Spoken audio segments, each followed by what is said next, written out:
Hi friends, welcome back to our channel. ఈరోజు నేను 4 dots simple and easy rangoli design వేస్తున్నాను.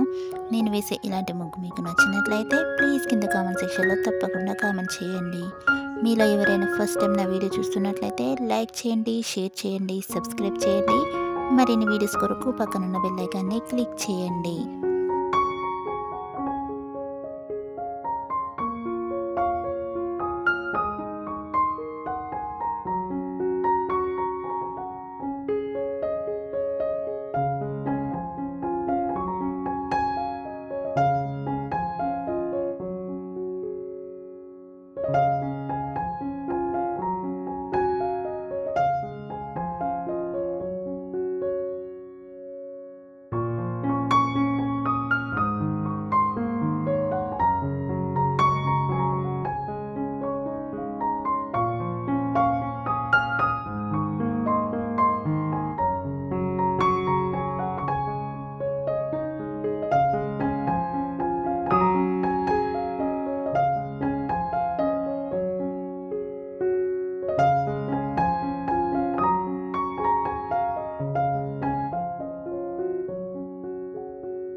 ఇక్కడ నేను ముగ్గు చుట్టూ వేసుకోవడానికి సైడ్ బార్డర్స్ని డ్రా చేస్తున్నాను. మీరు ముగ్గుకి 4 సైడ్స్ ఈ విధంగా సైడ్ బార్డర్స్ని డ్రా చేసుకోండి.